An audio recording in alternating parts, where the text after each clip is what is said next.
Hello friends, स्वागत है हमारे यूट्यूब चैनल में। आपका एसएससी कांस्टेबल जीडी बहुत सारे हमारे साथियों के साथ में उलटफेर हुआ है। देखिए, मेरिट से कम नंबर हैं, आपको कट ऑफ से कम नंबर है तो कोई बात नहीं, लेकिन कट ऑफ से ज़्यादा नंबर हैं और उसके बाद में नंबर नहीं आया या आपसे कम नंबर वाले का सिलेक्शन हो रहा है तो ये जो है हमारे संविधान के जो प्रावधान है, समानता का अधिकार है, उसका उल्लंघन है। इसके अलावा कुछ हमारे साथी ऐसे भी हैं जो री मेडिकल में या डीएमई में वो फिट हो गए थे लेकिन उनको अनफिट शो कर रहा है रिजल्ट शीट में, और वो मेरिट में भी आ रहे हैं। कुछ हमारे साथी ऐसे हैं जो मेरिट में तो नहीं आ रहे हैं लेकिन फिट को अनफिट शो कर रहा है, तो उनका भी हक बनता है कि वो अपना करेक्शन करवाएं, क्योंकि हो सकता है वेटिंग आ जाती है या ऑल मेडिकल फिट कैंडिडेट की जो मांग चल रही है उसके अनुसार यदि सबको ज्वाइनिंग दी जाती है या खाली वैकेंसी फिल की जाती है तो इनका मौका चला जाएगा। अब यहाँ मैं आपको देखिए एक चैट दिखाता हूँ, एक बहन का चैट है ये कल का ही चैट है। ये पहला, जब भी आप कॉल करते हैं तो या जब भी आपकी कॉल पर हमसे बात होती है हम आपका नंबर जो है वो सेव कर लेते हैं। यस्टरडे कहती है सर हम आरएमई हम फिट हैं लेकिन हमको अनफिट दिखा रहा है। अब यदि ऐसा पॉइंट है तो कुछ हमारे नॉर्थ ईस्ट के साथी ऐसे हैं जिनका हाइट का प्रॉब्लम हुआ, एनेक्सर 8 की वजह से उनको फिट को भी अनफिट शो कर रहा है, क्योंकि हाइट यदि 170 से या फीमेल की 157 से कम है, नॉर्थ ईस्ट नक्सल या जहाँ पर छूट है हाइट में, डोगराज हैं या गढ़वाली कुमाऊनी जो जिनको छूट दी जाती है वो सब हैं, तो उसके लिए हम देखिए तुरंत जो है इन्होंने 133 पे इन्होंने इनका मैसेज आता है और इनको रिप्लाई कर दिया गया कि आप RME fit certificate, result sheet और पीएसटी सर्टिफिकेट जो है हम इसलिए देखना चाहते हैं कि आपका हाइट, चेस्ट वगैरह जो है उसमें छूट तो नहीं है। अब ये एनेक्सर 8 की वजह से रुका हो सकता है। अब इन्होंने ये पिक सेंड किया हमें। अब ये देखिए पिक जो है उसमें फिट शो कर रहा है, ये री मेडिकल में फिट हुई है। क्या पॉइंट है इनका? डिस्टेंट विजन है इनका, इसमें 6/6 है और SLE इनका नॉर्मल है, तो ये फिट हो गई। यहाँ पे ओपिनियन जो है फिट है। अब जब ये फिट है तो ये अनफिट कैसे हुआ, ये हमने आपको जो आपका जो मेडिकल शीट है उसका भी हम पिक आपको दिखाएंगे कि मेडिकल शीट कैसे बनता है, उसका वीडियो भी हमने बनाया है। तो वो डोजियर में क्या गलती हो सकती है, क्या नहीं प्रॉब्लम हो सकता है, ये इनका कहाँ हुआ, इनका SSB घिटौरनी, इनका मेडिकल जो है वो CRPF न्यू दिल्ली में इनका मेडिकल हुआ है। तो आँख में ये फिट हो गई। आगे देखिए अगला पिक दिखाते हैं आपको। अब इनका जो है ये फिट होने के बाद में इनका देखिए ये रिज़ल्ट शीट जो है वो दिखाते हैं आपको। अब कुछ लोग क्या होता है कि इस पर प्रोपेगेंडा करना शुरू कर देते हैं कि ये जो है फेक मैसेज बना रहे हैं। देखिए, कभी हम फेक नहीं देंगे आपको, ये सिर्फ़ और सिर्फ जानकारी के लिए और कैंडिडेट्स को जागरूक करने के लिए कि कोई साथी हमारा जो है वो जानकारी के अभाव में नहीं रह जावे। अब हालांकि ये मेरिट में नहीं आ रही हैं, लेकिन यहाँ पर देखिए इनको final medical status unfit show कर रहा है। अब यदि फीमेल का या मेल का जो ऑल इंडिया का खाली वैकेंसी है उसको दिया जाए या जो हमारी सरकार से मांग है उसका मांग मान ली जाए तो इनका मौका चला जाएगा। ये यहाँ पे अनफिट शो कर रहा है, आप देख सकते हैं फाइनल स्टेटस, जबकि इनका फिट होना चाहिए था। अब इनको पूरा आपको डिटेल पिक दिखा देते हैं आपको आगे। किसी प्रकार का कोई छूट इन्होंने नहीं लिया, क्योंकि हाइट जो है वो general SC ST and OBC 157 है, 157 है फीमेल के लिए, इनका 157.5 है।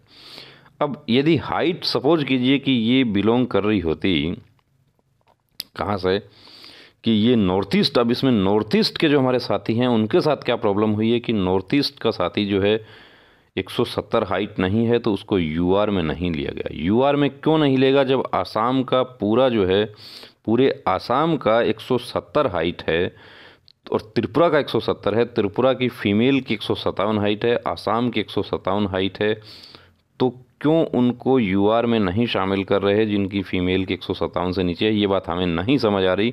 और इसी के लिए हम जद्दोजहद कर रहे हैं कि यदि आपके साथ ऐसा कोई प्रॉब्लम हुआ है तो आप चुपचाप घर पे बैठ के इंतज़ार मत कीजिए। अब ये बहन क्या करें, इनका क्या समाधान है, क्या इनको रिट याचिका दाखिल करनी चाहिए? देखिए, ये जो है इसमें रिट याचिका दाखिल करने की ज़रूरत नहीं है। यहाँ पे जो है ये फिट है इनके पास में, तो इनको एक सिंपल सा इनका तरीका है कि ये एक एप्लीकेशन देवें। ये एप्लीकेशन किसको जाएगा? इनका एप्लीकेशन देखिए, इनका जाएगा एसएससी को, इनका एप्लीकेशन जाएगा एसएससी न्यू दिल्ली को, इनका एप्लीकेशन जाएगा। अब इसकी कॉपी कहाँ जाएगी? कॉपी डीजी सीआरपीएफ को जाएगी। इनका री मेडिकल भी सीआरपीएफ में ही हुआ था, इसलिए वो डीजी सीआरपीएफ को ये कवर हो गया। होम मिनिस्टर जो हैं हमारे, उनको एक गृह मंत्रालय को एक कॉपी जाएगी।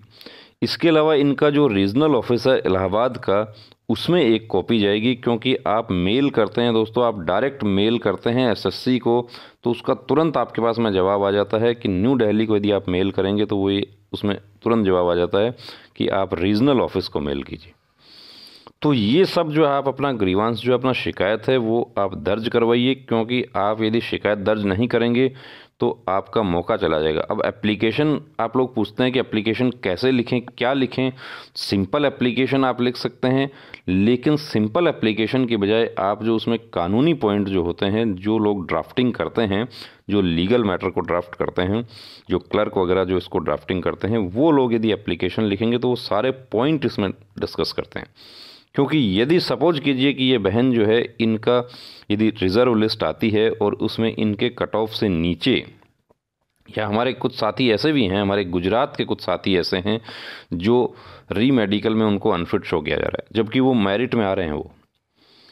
अब उनको क्या करना चाहिए? उनको अब तक एप्लीकेशन जो है वो ड्राफ्टिंग करवा के लीगल मैटर, जो लीगल भाषा जो होता है, उसमें सारे पॉइंट क्लियर करते हुए, क्योंकि यदि इनसे कम कट ऑफ वाला सेलेक्ट हो रहा है और इनका सिलेक्शन सिर्फ इस वजह से नहीं हो रहा है कि ये फिट थी लेकिन इनको री मेडिकल में अनफिट शो किया जा रहा है या डीएमई में अनफिट शो किया जा रहा है, तो आपको यदि एसएससी कोई जवाब नहीं देती है, सीआरपीएफ कोई जवाब नहीं देती है, तो आपको इसका जो है रिट याचिका दाखिल करनी पड़ेगी। लेकिन रिट याचिका दाखिल करने से पहले आपको अपनी शिकायत जो है वो संबंधित एसएससी सीआरपीएफ को, गृह मंत्रालय को, जिनकी ये भर्ती है, जिनको जब रिट याचिका लगेगी तो वो कोर्ट में पक्षकार बनेंगे, उन तक आपकी बात पहुंचनी चाहिए। क्योंकि आप एक बार दरख्वास्त देकर दरख्वास्त का इंतज़ार कीजिए, जवाब नहीं आता है, आप रिट याचिका लगाइए। और जो हमारे नॉर्थ ईस्ट के जो साथी हैं, उनको, जो नक्सल के जो हमारे साथी हैं, उनको हम एडवाइस करना चाहेंगे कि वो एक कॉपी अपना सीएम सर को भी दीजिए, अपना माननीय मुख्यमंत्री महोदय को जो भी एक कॉपी दीजिए, ताकि वो एप्लीकेशन वहाँ जाएगी तो आपकी सरकार जो है, राज्य सरकार, वो भी इस बात पर गौर करेगी कि ये क्यों हुआ, कैसे हुआ। जब पूरे आसाम में 170 हाइट है, सॉरी 165 हाइट है, तो यूआर में 170 का क्लोज लगाने का मतलब क्या है? तो इसका मतलब तो ये हो गया कि यदि 170 से ऊपर के कैंडिडेट नहीं मिलेंगे तो आसाम की, त्रिपुरा की, नॉर्थ ईस्ट की आधी वैकेंसी तो खाली चली जाएगी, क्योंकि कोई कितनी भी वैकेंसी है उसमें से आधी जो है वो रिजर्व कैटेगरी की है, आधी जनरल की है। एक वीडियो हमने बनाया, एक आसाम के कैंडिडेट हैं, उनका हम लिंक दे रहे हैं नीचे डिस्क्रिप्शन में, कि यूआर कैंडिडेट जो है उसको 170 से नीचे हाइट है, तो उसका फिजिकल क्यों करवाया? उसको फिजिकल में आउट कर देना चाहिए था कि आप तो यूआर हैं, आप सेलेक्ट नहीं हो सकते, जबकि मार्क्स ज़्यादा है, सब कुछ है। तो दोस्तों, यदि आपको कोई ऐसा प्रॉब्लम है, आप हमसे व्हाट्सएप डिस्कस कीजिए। किसी प्रकार का कोई व्हाट्सएप आप चाहे जितना करें, हमारे पास कितने ही व्हाट्सएप मैसेज आते हैं, रात में भी हम लोग रिप्लाई करते हैं। 24 आवर्स हमारा सिस्टम जो है चालू है, 2 ऑपरेटर इस पर पूरी तरीके से काम कर रहे हैं। मैं जब भी मुझे समय मिलता है, मैं सिस्टम पर बैठ रहा हूँ। पूरा कंप्लीट सॉल्यूशन के लिए हम लोग तैयार हैं। कॉल पर आप डिस्कस करना चाहते हैं तो एक नॉमिनल सा चार्ज आपके लिए रखा गया है, वो इसलिए कि अनावश्यक कॉल हमारे पास में बहुत ज़्यादा आने लग गए। सेकंड लिस्ट आएगी क्या, कब आएगी, क्यों नहीं आएगी, सब ऑल मेडिकल फिट ज्वाइनिंग क्यों नहीं होगा, 14 तारीख को दिल्ली जाएं या नहीं जाएं, दिल्ली जाने की परमिशन किसने ली, क्यों नहीं ली, उन सब के देखिए जवाब जो है उसके लिए कॉल नहीं करें, उसके लिए सिर्फ व्हाट्सएप मैसेज करें। और परमिशन जो होगी उसके लिए दिल्ली हम तो आपके साथ चलने के लिए तैयार हैं। जो बुलाने वाले जो थे वो, उनको परमिशन नहीं मिली, वो हल्ला करके 12 नवंबर को भी हम गए थे, उसको हम डिस्कस नहीं करेंगे यहाँ पे। हम जो डिस्कस करने जा रहे हैं वो ये है कि कोई साथी हमारा जो है वो जानकारी के अभाव में वर्दी पाने से चूक नहीं जाए। तो अब रुकना नहीं, अब थमना नहीं, अब ठानना है, वर्दी को हर हाल में पाना है। जय हिंद।